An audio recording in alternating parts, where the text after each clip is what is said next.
Phil Ivey opens the action to $30,000 with ace-queen offsuit. It's one of those hands that plays beautifully as a raise, strong enough to push folds, but not so premium that he wants to trap. With Ivey's reputation, this sizing also tells the table he could have anything from suited connectors to monsters, which keeps opponents guessing. Antonio calls with 10-9 suited, a hand designed to punish big aces if it connects in sneaky ways. Suited connectors like this can win disguised pots, especially deep stacked, and Antonio knows he's the type of player who can pressure later streets if he senses weakness. It's bone dry, no clear draws, no top pairs, and Ivey has all the range advantage after raising preflop. Maria checks as expected, and Ivey seizes the lead with a $60,000 continuation bet. He wants to fold out junk and keep worse broadways honest. Antonio doesn't just call, he raises to $150,000. This is a statement. He knows the board favors Ivey's high cards, but it doesn't actually connect with them. A raise here puts maximum pressure on one-pair hands and tests whether Ivey is really holding aces, kings, or a hand that can keep going. Maria steps aside quickly, leaving Ivey to make the decision. That flat says everything. He isn't buying Antonio's story, and he wants to keep him firing. The turn brings the 5 of diamonds. It's a card that shifts the landscape slightly, giving straight possibilities with a 4 and bringing in the backdoor diamond draw. Ivey checks, staying consistent with a range that could easily include strong aces or even slow play pairs. Antonio bets $152,000, a continuation of his aggression that looks perfectly credible. It tells the story of a big pocket pair protecting itself, or even a set that doesn't want to give free cards. You think Phil Ivey became the kind of guy who forgets his best friends being inducted into the Poker Hall of Fame by folding turns? Come on. But Ivey doesn't flinch. His call here isn't just about the strength of ace-queen high, it's about forcing Antonio to keep proving his hand. With the pot ballooning, Ivey knows every future decision will be magnified, and this measured call keeps his range strong and his options open. The river falls the jack of clubs, and now things get brutal. The card looks innocent, but it secretly upgrades Antonio's 10-9 for Ivey. The board still looks like a miss for a lot of Antonio's bluffs, and this is where he flips the dynamic.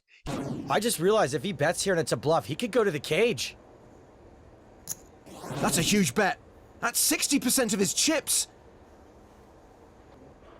And there's the bluff card! Oh man, Phil Ivey could be going into the cage. I want to get to know you better. Let me know who will you choose between Phil Ivey and Antonio Esfandiari as your favorite player, and who should we compare to next? Let me know in the comments. All in. No! He shoves! Phil's not going into the cage. This is literally the most disappointed I've ever been. Antonio's just missed out on the chance to put Phil Ivey behind bars and win $25,000! Selbst, sitting in the big blind, looks down at a pair of jacks. A strong but tricky hand in this scenario. Facing a raise and a 3-bet, she opts to flat call rather than 4-bet. While a 4-bet would help narrow the field and define her opponent's ranges, it could also bloat the pot and force her into tough post-flop spots if she's up against a hand like queens, kings, or aces. Her flat call allows her to control the pot size while disguising her hand strength, keeping her range wide enough to include potential traps. The flop lands Queen 2 Jack, and Selbst couldn't have asked for better. Her pair of jacks connects perfectly, giving her middle set and a commanding lead in the hand. Chen, holding ace-queen suited, flops top pair with backdoor flush and straight draws, making his hand strong but significantly vulnerable to Selbst's concealed strength. Selbst leads out with 80,000 bet, a sizing that achieves multiple goals. It builds the pot while extracting value from weaker hands like top pair or speculative holdings with equity. Importantly, her bet disguises her hand's full strength. Opponents may interpret it as a standard value bet or even a semi-bluff. Chen, with top pair and additional equity from his backdoor draws, decides to call. From his perspective, Selbst's range from the big blind could include hands like king-queen, queen-jack, or even bluffs, making a fold too conservative. The turn changes the dynamics of the hand with the 8 of diamonds, creating a more draw-heavy board. Selbst still holds the lead with her set of jacks, but the new card introduces a flush draw and enhances the straight possibilities. She increases the pressure with a bet of $150,000. This bet is designed to charge draws like the nut flush and extract further value from hands like Chen's top pair. While the sizing is solid, Selbst may have missed an opportunity to go larger, putting Chen to an even tougher decision. Chen's ace-queen suited improves with the nut flush draw, making his hand significantly stronger in terms of potential equity. He calls the 150,000, which is the correct decision based on the pot odds and his outs to the nut flush. By calling, Chen keeps the pot manageable while preserving his chance to improve on the river. The river delivers the 7, completing Chen's nut flush with ace-queen suited and spelling disaster for Selbst. Unaware of Chen's exact holding but recognizing her set is still vulnerable, Selbst decides to shove all in. However, this move is a misstep. The shove assumes Chen might fold marginal holdings, but his turn call strongly represents a flush, especially the nut flush. A smaller bet, or even a cautious check, could have limited Selbst's losses given the dangerous board texture. Chen barely needs to think. With the nuts, his call is automatic. There's no possible hand on this board that can beat him. He confidently flips over his cards, claiming the massive pot, and leaving Selbst regretting her river shove. Daniel Negreanu looks down to King 10 offsuit, a hand with decent equity in a four-way pot. Against him is Elizabeth Houston, who opens to a Queen Jack offsuit. Let's see who will the poker gods bless this time. See that? Cheap flop. Reynolds folds. Also makes it easier to call this 3-bet from Tony G. He raises to 2,000. Queen Jack for the cannon. She calls out of position. So does Daniel. And like that, Williams built himself his own little pot odds. He calls 2. 4-person party to the flop. The flop comes 8 Queen Jack Rainbow, which is perfect for Houston. She is looking at top 2 pair with no danger of a flush and only a potential straight or a pocket pair being in her way. Her odds look great, but I think she should have bet harder before Negreanu had a chance to see more of the community cards. I fold. Thank you, William. With the bet sizing being insufficient, even Tony G with his mid pair of jacks that have 2% equity will make the call. The turn delivers the 4 of spades. Things couldn't have been better for Houston. Pocket 4s would have probably folded, same as the pocket 6s from earlier, but she is still afraid of the flush and straight draw. That's why she fires a bet for a bit over half the pot, which I think will be yet again not enough to get Negreanu off his hand. Daniel's checking out her stack, knowing she probably has something strong enough to lose it all if he does make the nuts. Negreanu casually calls her $15,000 bet as predicted. But at least Tony G and his adventuristic jacks are gone. Now let's see what the turn will bring for Negreanu. And it is the ace. What a cooler this will be at the end. That's Daniel's gin card, and this could get ugly for the cannon. I expect her to bet here. Now she checks. Somehow she knew to slow down. Daniel's got the nuts. Let's see how much he thinks she'll pay off. 50. If Elizabeth has watched this show at all, she would know Daniel doesn't bluff raise the river very often. No one does.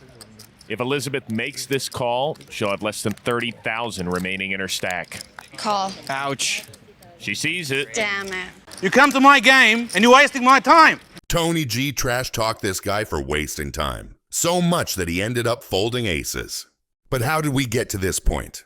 Let's watch a short clip. We're not having no internet kids coming here and being tight ass. All right, and you're gonna play every hand. We're gonna get that across right away. I got it across and that was right. You're gonna play every hand here.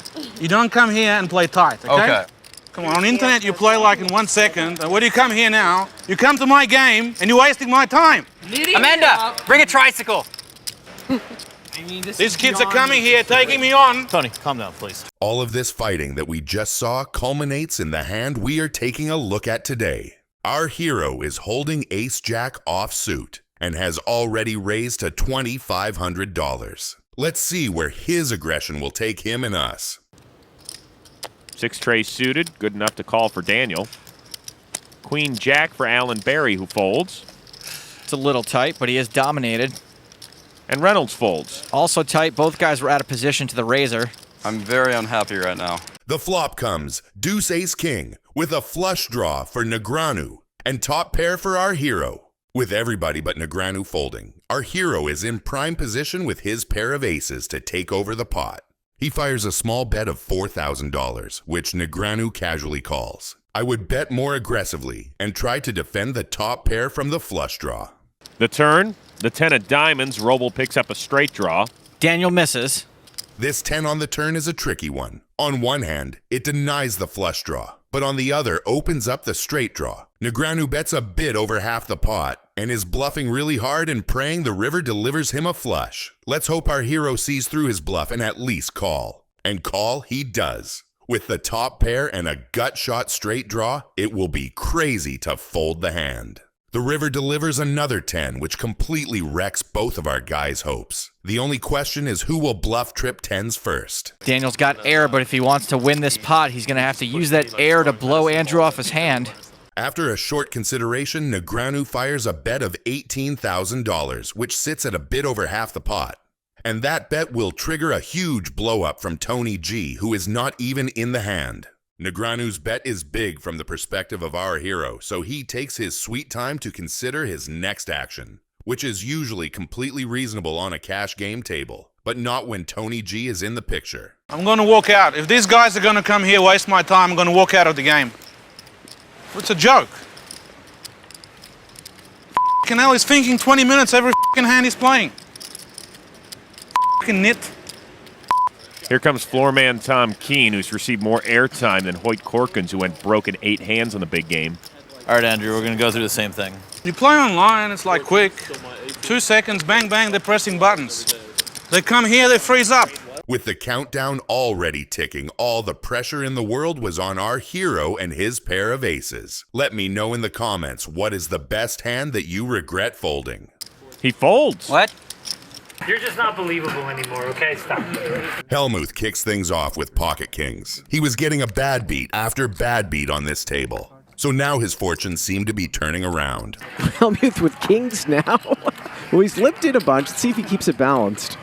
Hey, come on, just No, min-raise he's it. gonna raise Oh it. my God, Raise it up to why? 8. After 3 folds, we reach Hellmuth with his king 4 suited. It must be his lucky hand or something, because he will call Hellmuth's bet. Unfortunately for him, though, Stanley, who is looking down on these juicy queens, is going to. Raise.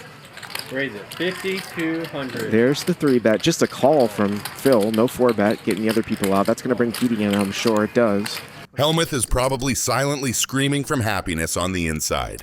This 3-bet is perfect for him, and he snap calls it. The real question is, why would Keating and Hellmuth pay this steep price with such marginal hands? But that, I will leave to you, the viewer.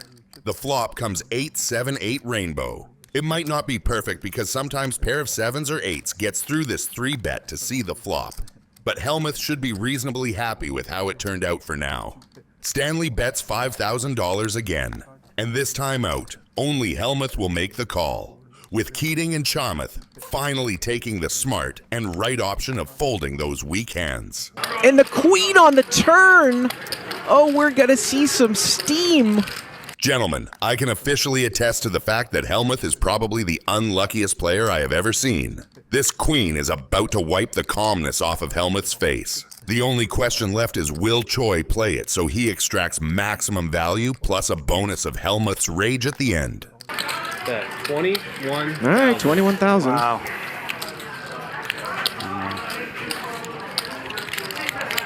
I have a bad feeling you have me, but I have an overpair. Yep. Come on, this motherfucking goddamn fucking queen. What's that?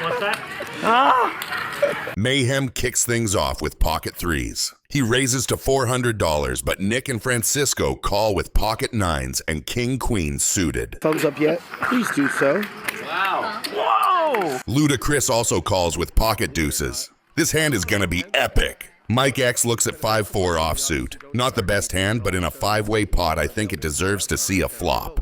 YouTube. Uh-oh, I'll shut the hell up here. This is set over set against straight, against overpair. Dear Lord. Mayhem checks with his set of 3s. Definitely not the most optimal play in a 5-way pot. Betting big and trying to scare away draws would have been the better play here. Huge one if the board does not pair. Nick bets his overpair. Here comes a raise. Mike X sitting there with the nuts. He's tanking, probably deciding how to get value without scaring everyone off. He doesn't want to make it obvious he's sitting pretty, but he also wants to get paid. It's a tricky balance. Does he slow play it or fire to build the pot? Tough call in this high-stakes moment. And Mike, what a cooler flop this is. Look at Luda. Whoa. Trying to figure out what the hell Mike could have here. Mayhem moves all in with his set of threes. He's probably thinking he surely wins this one. But with 2 sets already on the board, it's just one of those nasty spots where the cards align against him. Can't win them all. And this hand's a brutal reminder of that. 12, 13, 15. Puts the call in. Mike's got the straight and he knows he's ahead. But this much action, 2 big raises in front of him, that's the kind of thing that makes even the nuts feel sketchy. He's sitting there doing mental gymnastics while trying not to look too interested. I'm all in. He's gonna send it all in. Guess I already decided. Fuck me. All right, one time, call. Mayhem needs a 6, a 3, or running 7s. 7, 6, or 3 for Mayhem. Luda needs a 2. Otherwise, Mike's gonna win an 89K pot. Oh my God. Wow. No, but Chris runs a massive side pot. Sorry, Mike. Wow. Oh, wow, you called the 6. That's so sick. Wow, that's so gross. Luda ends up winning in this hand. I needed that. Wow. If you want to watch more poker content, make sure to watch this video I specifically chose for you.